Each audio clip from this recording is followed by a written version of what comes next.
Hello friends, അസ്സലാമു അലൈക്കും. ഒത്തിരി നാളുകൾക്ക് ശേഷം ഷൈസ് കിച്ചണിലോട്ട് എല്ലാവർക്കും സ്വാഗതം. ഇന്ന് നിങ്ങൾക്കായി ഒരു അടിപൊളി ചിക്കൻ മന്തിയുടെ റെസിപ്പിയുമായിട്ടാണ് കേട്ടോ ഞാൻ വന്നിരിക്കുന്നത്. സ്പൈസസ് ഒന്നും അധികം ചേർക്കാത്ത, അരിയൊന്നും പരസ്പരം ഒട്ടിപ്പിടിക്കാത്ത, ആർക്കും വീട്ടിൽ പെട്ടെന്ന് ഉണ്ടാക്കാൻ കഴിയുന്ന ഈ മന്തിക്ക് വേണ്ടത് എന്തൊക്കെയാണെന്ന് നോക്കിയാലോ. അതിനായി ഞാനിവിടെ ഫ്രോസൺ ലെഗ് പീസാണ് എടുത്തേക്കുന്നത് കേട്ടോ. അതൊന്ന് നല്ലപോലെ വെള്ളത്തിലിട്ട് അലിയിച്ച് കഴുകിയെടുക്കണം. കഴുകി വൃത്തിയാക്കിയ ചിക്കൻ്റെ ലെഗ് പീസ് തൊലിയോടെ തന്നെ ഏത് പാത്രത്തിലാണോ നമ്മൾ മന്തി ഉണ്ടാക്കാൻ ഉദ്ദേശിക്കുന്നത് ആ പാത്രത്തിലോട്ട് തന്നെ ഇട്ട് കൊടുക്കണം കേട്ടോ. മന്തിക്ക് പൊതുവേ ചിക്കൻ്റെ തൊലിയോടുള്ള പീസസ് തന്നെ ഉപയോഗിക്കാൻ ശ്രമിക്കുക. അതാകുമ്പോൾ ആ ഒത്തൻറ്റിക് ടേസ്റ്റും മണവും ഒക്കെ കിട്ടും കേട്ടോ. ഈ പീസസ് നല്ലപോലെ ഫോർക്കോ കത്തിയോ ഉപയോഗിച്ച് കുത്തി കൊടുക്കണേ. നമുക്ക് ചേരുവകൾ ഓരോന്നായി ചേർക്കാം. ആദ്യം തന്നെ ഒരു ക്യാപ്സിക്കം ചോപ്പ് ചെയ്തത്, കൂടെ ചോപ്പ് ചെയ്ത ഒരു സവാള, ഒരു കൈപ്പിടി നിറയെ മല്ലിയില പുതിനയിലയും, ഒരു വലിയ ടേബിൾ സ്പൂൺ ജീരകവും, 1/2 ടീസ്പൂൺ കുരുമുളകും, ഒരു 8 ഏലക്കയും 10 ഗ്രാമ്പുവും, 1/2 ടീസ്പൂൺ അളവിൽ മുഴുവൻ മല്ലിയും, 1/2 ടീസ്പൂൺ അളവിൽ കാശ്മീരി മുളക് പൊടിയും, ഒരു 2 പാക്കറ്റ് അതായത് 4 പീസ് മാഗി സോൾട്ടും, മേമ്പൊടിക്ക് റെഡ് കളറും, 3/4 കപ്പ് വെജിറ്റബിൾ ഓയിലും ചേർത്ത് ഈ ചിക്കനെ നമുക്ക് നല്ലപോലെ തിരുമ്മി യോജിപ്പിച്ചെടുത്ത് മാറ്റി വയ്ക്കാം.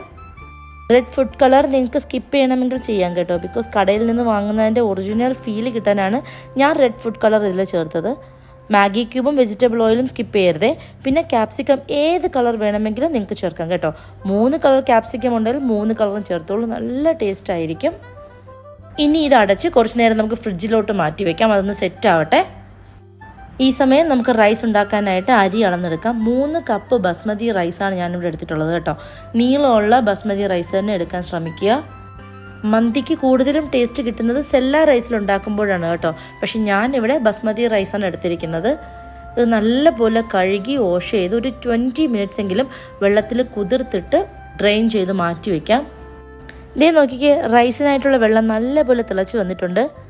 ഇതിലോട്ട് ഇനി ആവശ്യത്തിന് ഉപ്പും, ഒരു 8-10 മുഴുവൻ കുരുമുളകും, ഒരു 5 ഏലക്കയും 5 ഗ്രാമ്പുവും ചേർത്ത്, ഒരു ഡ്രൈ ലെമൺ ചെറുതായിട്ടൊന്ന് പൊട്ടിച്ചതും, 20 മിനിറ്റ് കുതിർത്ത് ഡ്രെയിൻ ചെയ്ത് മാറ്റി വെച്ചിരിക്കുന്ന നമ്മുടെ റൈസും ചേർത്തിട്ട് നല്ലപോലെ വേവിച്ചെടുക്കാം. റൈസ് വേവിക്കാനായിട്ട് വെക്കുന്ന സെയിം സമയത്ത് തന്നെ നമ്മൾ മാരിനേറ്റ് ചെയ്ത് ഫ്രിഡ്ജിലോട്ട് മാറ്റി വെച്ചിരുന്നില്ലേ ചിക്കൻ, അതും കൂടെ എടുത്ത് അടുപ്പത്തോട്ട് വെച്ച് ഓൺ ചെയ്ത് കൊടുക്കാം. ആ ചിക്കൻ്റെ ലെഗ് പീസൊക്കെ ഒന്നുകൂടെ ഒന്ന് അടുക്കി പറക്കി വെച്ച് മൂടി വെച്ച് നമുക്ക് വേവിച്ചെടുക്കാം. ഈ ചിക്കൻ അവിടെ നിന്ന് സാവധാനം ഇരുന്ന് വേവട്ടെ. ഈ ഒരു സമയം നോക്കിയാൽ നമ്മുടെ റൈസ് ഒരു 80% വെന്തിട്ടുണ്ട് കേട്ടോ. നമുക്കത് ഡ്രെയിൻ ചെയ്യാനായിട്ട് മാറ്റി വയ്ക്കാം. നോക്കിയാൽ ചിക്കനൊക്കെ നല്ല തിളവന്ന് നല്ലപോലെ സെറ്റായി വരുന്നുണ്ട്. നമുക്കത് ഓരോ പീസസും മറിച്ചിട്ട് കൊടുക്കാം. ഇടയ്ക്കിടയ്ക്ക് ചിക്കനൊന്ന് ഇളക്കി കൊടുക്കാൻ മറക്കണ്ട കേട്ടോ. നോക്കിയാൽ നമ്മുടെ സവാളയും ക്യാപ്സിക്കവും ഒക്കെ നല്ലപോലെ അലിഞ്ഞ് ചേർന്നിട്ടുണ്ട്. നമ്മുടെ ചിക്കൻ നല്ലപോലെ വെന്ത് വരുന്നുണ്ട് കേട്ടോ. ചിക്കനൊക്കെ വെന്ത് നല്ല സെറ്റായി ഈ ഒരു സമയം നമുക്കൊരു ബൗളിലോട്ട് ഇതിൽ നിന്ന് കുറച്ച് എക്സസ് ഓയിലൊന്ന് മാറ്റി വയ്ക്കാം കേട്ടോ. അത് ആവശ്യമുണ്ട്, ലാസ്റ്റ് റൈസിൽ ചേർക്കാനാണേ. ഇപ്പോൾ തന്നെ നല്ലൊരു മണം വരുന്നുണ്ട് കേട്ടോ. കൂടാതെ ചിക്കനൊക്കെ നല്ല സെറ്റായി വെന്ത് വന്നിട്ടുണ്ട്.